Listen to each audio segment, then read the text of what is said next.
Bill, could we start out getting a general overview of your revolutionary approach? I don't know that it's revolutionary, but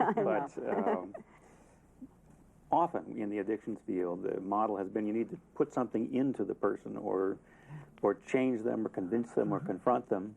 And this is more of a drawing out of the person approach. And you mentioned ambivalence just a moment ago.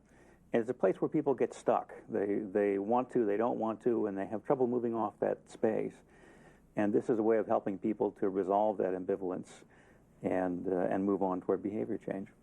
It's both client-centered and directive, which is an odd combination in some folks' minds, but very interested in the person's own perspective, very concerned with how they understand things and what they want with their lives.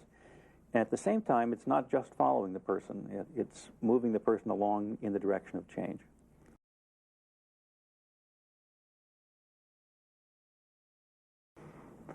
In a couple of minutes, we're going to watch you work with a young man named Mike. Can you help our viewers,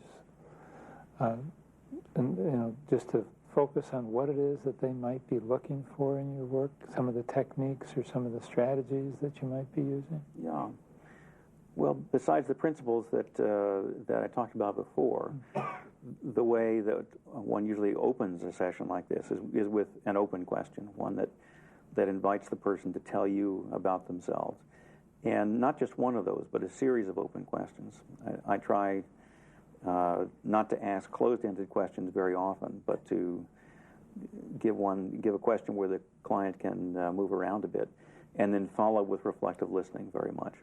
You and I were talking how easy he makes this look, so it's important that the viewers know that there are really strategies that you're using. Oh yes, yeah, and it does take a while to learn this.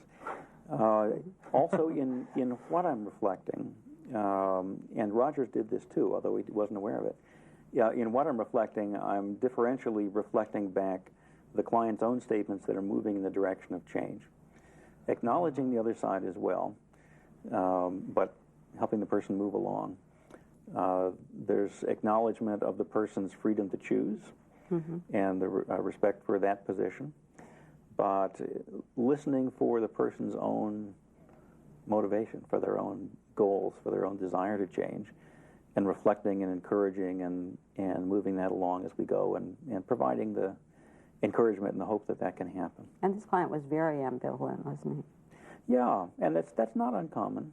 For some reason, we pathologize that in the addiction field, but ambivalence is very human, and in fact is a normal part of the change process, that when you go from not thinking about change to beginning to think about it, you must pass through a period of ambivalence.